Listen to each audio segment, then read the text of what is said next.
Histoire d'en dire plus. Moins 40. C'est le Nord. Tu m'as demandé, mon petit. Je te retourne contre le mur, je te baisse par tous les trous, je te défonce, je te mets, Ça nous intéresse pas. Arrêtez ça. Arrêtez. Ça nous intéresse pas. Ça nous intéresse plus.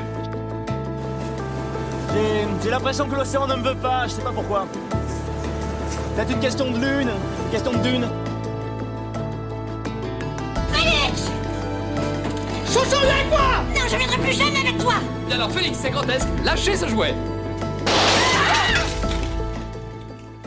Bonjour, bienvenue sur Histoire d'en dire plus. Monsieur le Père Noël, je tiens... Aujourd'hui, on parle d'un film de Night Shyamalan, le premier film qui l'a rendu célèbre,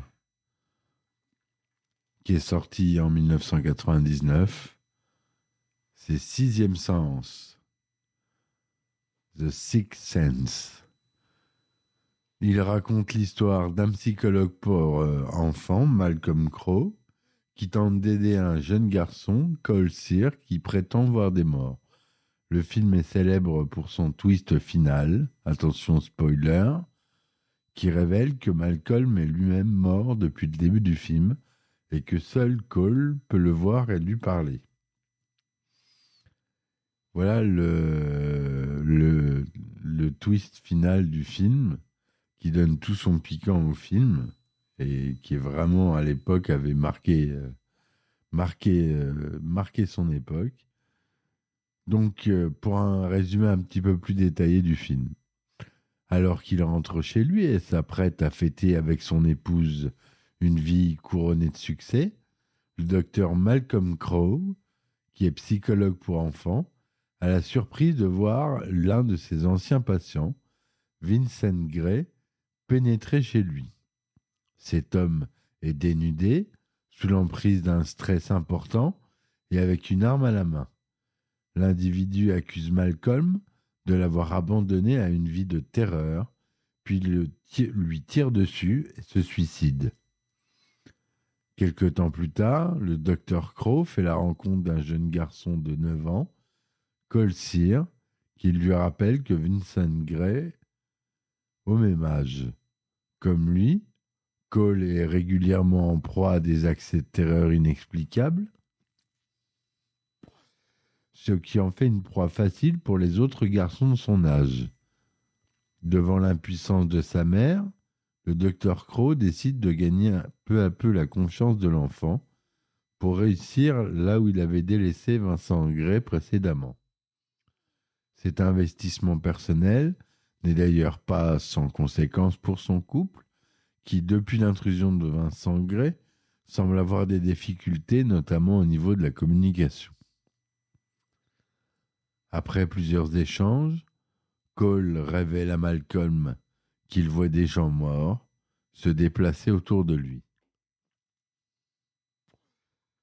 Inconscients de leur état, parfois décédés, dans des conditions terribles, ces morts croient continuer à vivre comme si de rien n'était, mais perçoivent la présence du jeune garçon qui interagit et communique avec eux, ce qui ne manque pas de le terroriser. Les allées et venues des esprits se déroulent toujours chez Cole. La température baisse, un froid glacial s'installe. À chaque fois, le petit garçon se réfugie dans une tente, sans comprendre qu'il peut les aider à se rendre compte qu'ils sont morts et surtout à comprendre ce qui leur est arrivé. Refusant tout d'abord de croire à son histoire, le docteur Crowe, qui, je vous l'avais pas dit, est joué par Bruce Willis, on conclut qu'il ne peut pas aider le jeune garçon, puisque son cas semble révéler de la psychiatrie. Mais alors qu'il réécoute un enregistrement sonore de Vincent Gray, du temps où celui-ci fréquentait la même école que Cole, Malcolm apprend à la surprise de constater, en poussant le son à fond, qu'une voix suppliante se fait entendre, alors que Vincent était censé être le seul dans la pièce. Le docteur Crowe doit alors se rendre à l'évidence et admettre que les deux garçons n'ont pas menti. Il lui reste toutefois à comprendre pourquoi les morts se manifestent, Après avoir analysé plusieurs visions du jeune garçon, Malcolm émet l'hypothèse simple que les apparitions sont peut-être besoin d'être écoutées, qu'elles ont en réalité besoin d'aide pour comprendre leur situation. L'initiative s'avère bientôt payante, puisque Cole prend peu à peu confiance en lui et finit par accepter ce don. Il aide ainsi l'esprit d'une fillette à révéler qu'elle est morte, empoisonnée par sa belle-mère, souffrant d'un syndrome de Munchausen par procuration. Heureux d'avoir accompli sa mission, le docteur Crow fait ses adieux à Cole, qui lui conseille de parler à sa femme alors qu'elle est endormie. En effet, depuis l'intrusion de Vincent Gray, son couple semble battre de l'aile au point que sa femme est devenue froide et absente. Alors qu'il la trouve endormie sur le divan, visiblement sous l'effet des sédatifs, cette dernière laisse échapper un anneau d'or de ses mains. Constatant qu'il s'agit de son alliance, alors qu'il était persuadé de l'avoir au doigt, Malcolm interroge à voix basse son épouse endormie, qui dans son sommeil l'entend et lui parle pour la première fois depuis des mois. Malcolm comprend alors qu'il est mort le soir où Vincent Gray lui a tiré dessus, que son esprit reste prisonnier sur Terre, car il a 2 tâches à accomplir: aider quelqu'un à vaincre sa peur et dire à sa femme qu'il aime. Alors qu'Anna semble enfin en paix et prête à faire le deuil de la mort de son mari, Malcolm, libéré, part pour l'autre monde. Voilà pour le synopsis détaillé du film.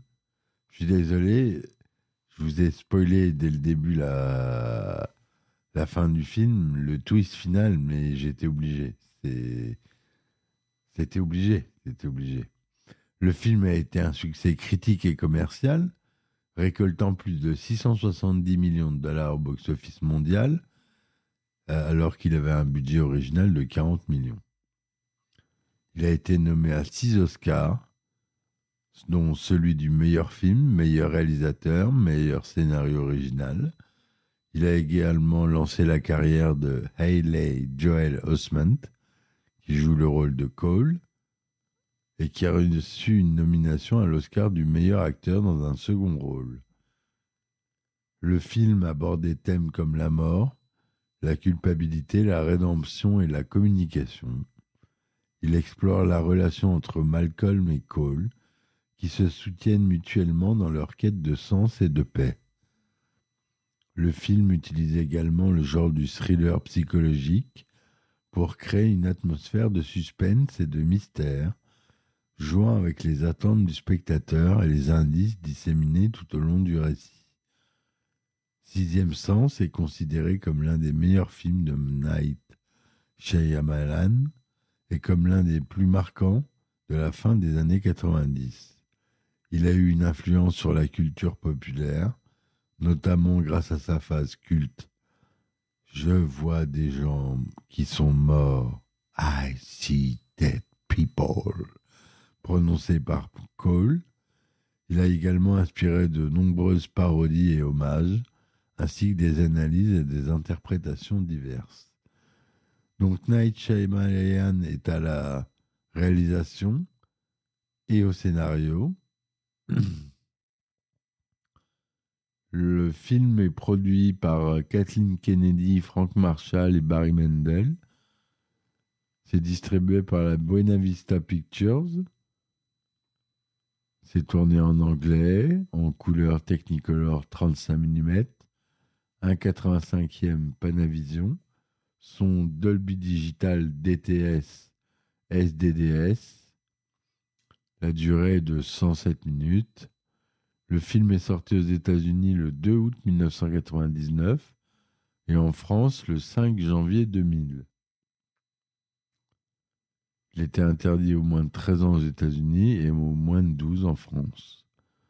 On peut mentionner quelques exemples de scènes où Cole voit des morts, comme celle où il rencontre une jeune fille empoisonnée par sa mère, ou celle où il assiste à un enterrement. On peut aussi décrire plus en profondeur sur le personnage de Malcolm, qui souffre d'un sentiment d'échec après avoir été blessé par un ancien patient et qui cherche à se racheter en aidant Cole. On peut également expliquer comment le twist final change la perception du spectateur sur le film et comment il s'inscrit dans la logique du scénario. Et c'est vrai que c'est une vraie révélation. Quand on voit le film pour la première fois, c'est vraiment une révélation. On comprend. C'est un des premiers films qui joue sur un twist final aussi fort. Et on comprend tout le film qui nous avait laissé un peu jusque-là dans un nuage un peu brumeux. Et là, le film se révèle en une phrase. Et c'est assez incroyable. Et c'est ce qui m'a fait penser que ce film est culte et qui m'a donné envie d'en faire un épisode de podcast. Voilà, mes amis. J'espère qu'il vous aura plu. Si vous voulez me supporter sur mes différentes plateformes, vous pouvez. Vous avez les liens en description, Tipeee, Ulule, Patreon. Vous avez Acast Plus, maintenant que j'ai changé de fournisseur. Vous avez des épisodes inédits, des anecdotes de tournage et des épisodes un peu plus longs pour des analyses approfondies de films, où je me suis avec des amis cinéastes que j'interviewe. Voilà, mes amis, je vous remercie de m'avoir écouté. Je vous dis à très vite pour un nouvel épisode d'Histoire d'en dire plus. Je vous dis ciao, ciao. Histoire d'en dire plus. Moins 40. Chez le Nord. Tu m'as demandé, mon petit. Je te retourne contre le mur, je te baisse par tous les trous, je te défonce, je te mets, je te Ça nous intéresse pas. Arrêtez ça. Arrêtez. Ça nous intéresse pas. Ça nous intéresse plus. J'ai l'impression que l'océan ne me veut pas, je sais pas pourquoi. Peut-être une question de lune, une question de dune. Félix! Chouchou, viens avec moi. Non, je viendrai plus jamais avec toi! Bien alors, Félix, c'est grotesque. Lâchez ce jouet. Bien alors, méfiez-vous, ça n'est pas un jouet. Monsieur le Père Noël, je tiens à vous dire...